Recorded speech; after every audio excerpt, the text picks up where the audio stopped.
Halo sahabat pusaka, jumpa lagi di beranda Pusaka Farm. Kali ini kita ada di sesi binter atau bincang dengan peternak.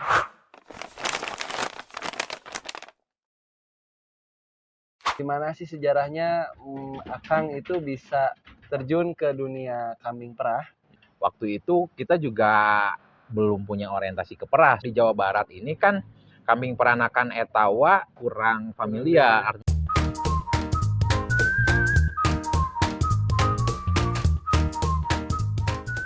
Dari awal dari 2017 sampai 2020 ketika itu kan belum ada, anggaplah belum ada income ya Kang ya. Belum. Jadi istilahnya masih dalam tahap awal, tahap persiapan. Ya. Nah, kalau boleh Akang sharing nih ya buat pendengar gitu. Persiapan utama tuh sebenarnya apa sih Kang? Untuk kita nih mau beternak, karena kan banyak nih yang sekarang FOMO ingin mulai beternak. Betul. Ngerasa punya modal, sudah cukup literatur. Nah, Ya. kalau menurut Akang persiapan utama apa tuh Kang?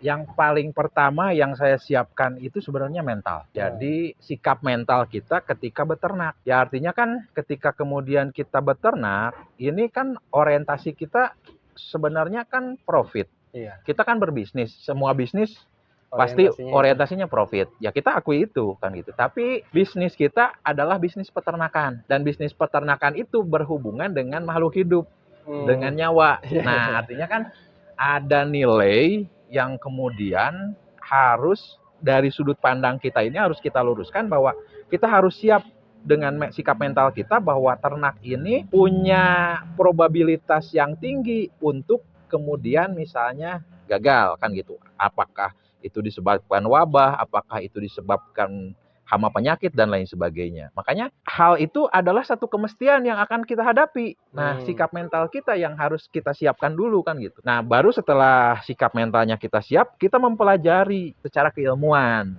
Tentu saja kita berkoordinasi, belajar dengan para senior yang sudah lebih dulu punya pengalaman.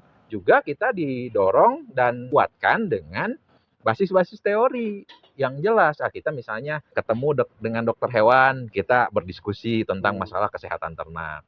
Dari sudut pandang medikal, apa sih yang kemudian mendorong dan sikap kita sebagai pelaku usaha ternak supaya ternak kita terjaga kesehatannya kan gitu ya. Kita pelajari dari hal-hal yang mendasar itu. Jadi secara prinsip ya mungkin ternak yang sehat akan punya potensi hasil yang lebih baik dibanding ternak yang tidak sehat, yang tidak terurus. Nah, itu hal-hal yang sifatnya prinsip kan gitu. Nah, kesehatan itu pengaruhnya dari apa? Nah kan gitu. Kita kan jadi berantai dari satu pertanyaan itu kan jawabannya banyak. Pertama, sumber yang dia makan. Nah, makanannya harus sehat kan gitu. Yang gimana? Terus lingkungannya harus sehat, higienis kan gitu. Sehingga kemudian faktor-faktor luar juga mempengaruhi kan gitu. Nah, kita pelajari juga bagaimana kemudian kalender musim. Karena dalam 1 tahun 12 bulan itu kan ada di mana curah hujan itu tinggi, kelembaban tinggi. Nah, itu biasanya kan bibit-bibit penyakit yang tidak terlihat oleh mata, ya ada bakteri, ada apa yang kemudian itu bisa menyerang kekebalan tubuh ternak. Nah, itu harus kita perhatikan kan gitu. Nah, ketika di musim panas misalnya iklim kita, suhu kita naik di beberapa derajat, ada juga faktor yang kemudian membuat ternak jadi heat stress kan gitu. Nah, itu kita pelajari. Nah, setelah kita temukan masalah-masalah itu, nah baru kita cari solusinya apa. Nah, solusinya apa? Ketika kelembaban tinggi, berarti kan sirkulasi udara harus kita perhatikan.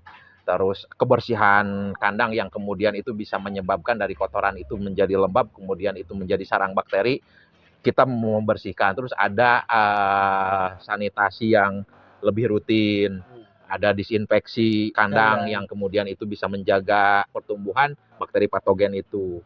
Nah, di musim-musim tertentu misalnya ketika panas begitu kuat, misalnya ada heat stress, maka di pakan misalnya yang untuk kemudian menjaga produktivitas ternak ini bisa tetap terjaga, apa kita kasih energi di pakan lebih tinggi misalnya, karena dia butuh menyetabilkan suhu kan gitu. Dia butuh untuk produksi, dia juga untuk menyetabilkan suhu panas ini dibagi dia nutrisinya. Nah, artinya kan kita harus tanggap kan gitu. Ya. Otomatis kan kita kasih suplemen, vitamin dan lain sebagainya. Itu kan banyak di sekitar kita. Sebenarnya kan yang alami juga banyak, misalnya dengan rimpang-rimpang dari temulawak, jahe dan lain sebagainya bisa kita ramu menjadi jamu ternak misalnya. Atau yang medikal juga banyak. Nah, ini kan makanya ada nilai yang lain juga di ternak ini, makanya saya selalu bilang bahwa ternak kambing ini punya keberkahan. Kenapa? Karena kita banyak silaturahmi. Nah, kayak gini. Nah, kayak gini nih, kita ke pusaka silaturahmi. Apa yang kemudian menjadi kendala di pusaka dan sudah pernah ditemukan di Pure Fresh dan sudah ditemukan solusinya. Kan kita jadi sharing informasi kan gitu. Ya kita juga akhirnya lintas pihak. Kita berhubungan dengan multi pihak. Tidak hanya berhubungan dengan kambing perah aja. Kita misalnya berhubungan dengan peternak domba yang sudah bertahun-tahun. Secara pengalaman kan dia belajar dari pengalaman. Nah, pengalamannya kita unduh kan gitu. Oh, dia punya pengalaman kalau misalnya ternak ada masalah influenza misalnya karena cuaca, biasanya dia kasih ramuan apa kan gitu. Nah, kita belajar. Terus dari peternak sapi perah misalnya yang sudah established sebagai dairy farm, ya makanya benchmark kita sebenarnya ke peternak sapi perah. Karena kita sama-sama perah tapi medianya kambing kan gitu. Tapi yang sudah established secara pengelolaan dan sudah mapan yaitu di sapi perah.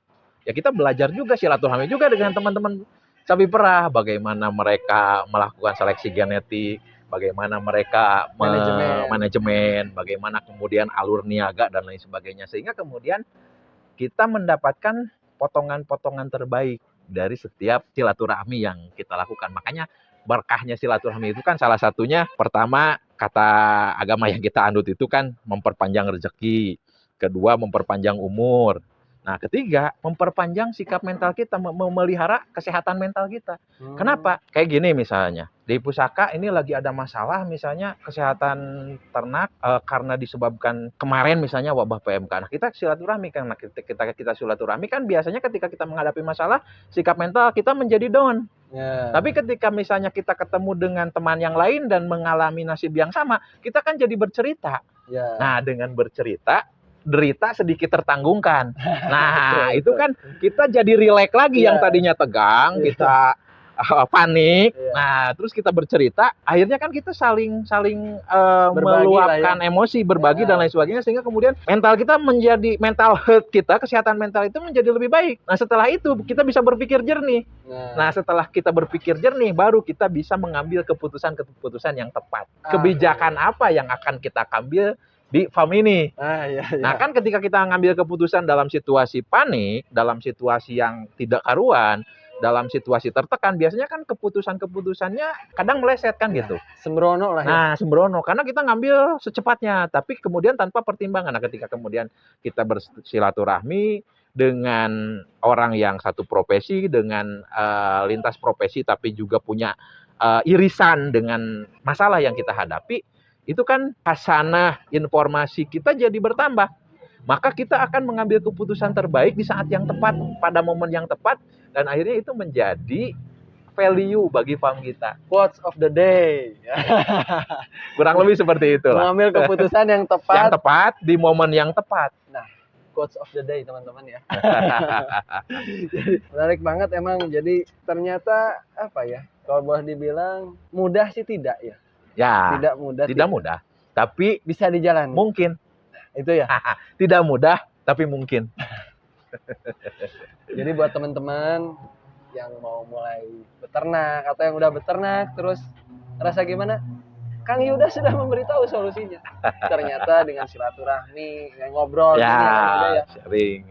Terus kita juga cari informasi tambahan dari tempat lain. Jadi apalagi kita sesama peternak kambing perah, alhamdulillah kita selalu terbuka ya Kang. Ya. Di ternak kambing ini saya melihat ada nilai yang cukup kuat ya. Jadi ada etik yang tidak tertulis, tapi kemudian ini saya mau ngecek hampir di semua peternak itu, di komunitas peternak itu ada nilai kekeluargaan yang cukup kental. Jadi sehingga kita datang ke satu farm ke farm lain gitu kan, kita belajar dan lain sebagainya itu kita sebagai peternak dianggap saudara oleh semua teman-teman peternak. Jadi tidak ini, karena kita memang di peternakan kambing perah ini masih sangat awal lah. Kalau kita ibaratkan dengan satuan hari, ini masih dini hari gitu loh.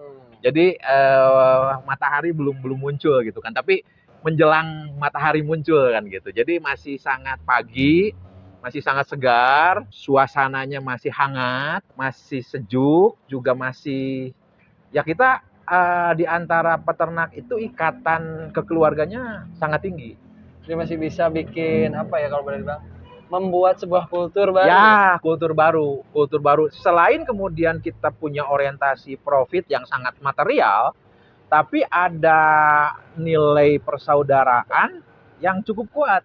Sehingga kemudian satu peternak dengan peternak lainnya itu punya ikatan hati yang saling tertaut gitu loh. Jadi saya merasa bahwa di peternakan ini kita punya banyak saudara. Jadi jangan khawatir gitu, jangan khawatir ketika kita memulai, banyak sekali informasi-informasi yang bisa kita dapatkan asal kita mau datang dan bersilaturahmi. Dari silaturahmi ini kita akan membangun hubungan yang mutual.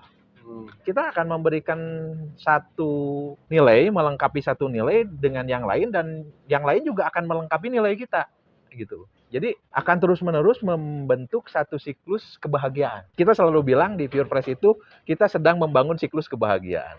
Gitu. Luar biasa. Quotes lain hari ini. Membangun siklus kebahagiaan. Alhamdulillah. Nah gitu Kang. Jadi banyak banget ya informasi yang bisa kita dapatkan gitu. Terutama hal-hal yang menurut saya prinsip. Jadi banyak yang mempertimbangkan untuk beternak itu dari segi teknis aja. Ya. Kalau menurut saya sih ada hal lain yang memang tepat seperti yang Kang Yuda sampaikan tadi, kayak sikap mental, terus bagaimana sudut pandang kita sebagai seorang peternak, terus orientasi juga. Dan yang kita hadapi ini kan Kang bukan mesin, maksud kita. Yang kita hadapi ini kan kita mengolah makhluk hidup yang butuh diberikan kasih sayang secara tidak langsung ya. Betul. Apa yang kita berikan, maka itu yang akan kita dapat. Nah, kita harus mengenal detail-detail itu. Punya potensi